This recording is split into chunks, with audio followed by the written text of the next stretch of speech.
Кайрылуу кечиңиздер менен. Аты жөнүм Райымкулова Олеся. Мен бүгүн сиздерге Faberlic компаниясына каттагандан кийин личный кабинетке кантип кирет, ошол жөнүндө көрсөтүп бермекчимин. Дегенде эле Google Chrome'га киребиз. Faberlic компаниясына катталдыңыз. Катталгандан кийин сиздин телефонуңузга регистрационный номер келди. Ошондой эле паролуңуз келет, обязательно код подтверждения келет. Андан кийин эмне кыласыз? Андан кийин Faberlic, уже мен чыгып калды, faberlic.com бассаңыз болот, же болбосо официальный сайт дегенде бассаңыз болот. Мынакей чыгып калды бизде вход в личный кабинет, же болбосо официальный сайт деп. Келиңиз официальный сайт дегенде басып көрөлүк.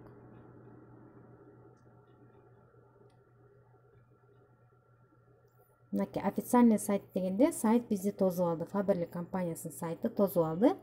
Ал эми мындан ары сиз өзүңүздүн личный кабинетке кантип киресиз? Байкасаңыздар, мына чекеде кишинин сүлөкөтү турат. Ошол кишинин сүлөкөтүн басабыз. Бул жакта бизде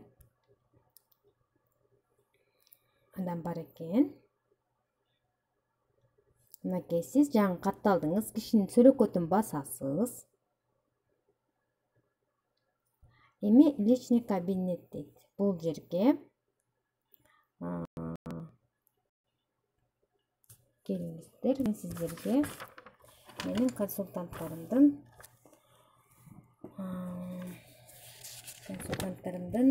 бирөөсүнүн личный кабинетине саякат кылабыз.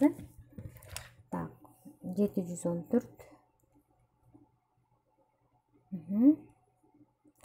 Бул регистрационный номер жазып атканда эч кандай астына плюс белгиси, 0 белгисин койбойсуздар. Дароо эле регистрационный номериңиз кандай келген болсо, так ошондой кылып жазасыздар.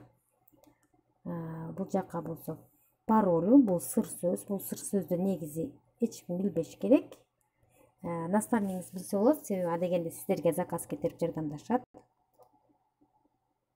Же заказыңызды текшерип бергенге керектелет. Эми сүлөкөттү бассак. Мына Курманалиев Айбек Абылбекович аттуу консультанттын личный кабинетине кирип калдык. Эми мындан ары заказды кантип кетиребиз, ошол жөнүндө болот кийинки видеобуз. Ага чейин личный кабинетке киргенде үйрөнүңүздөр. Көңүл бурганыңыздар үчүн чоң рахмат. Баарыңыздардын ишиңиздерге ийгилик каалайм.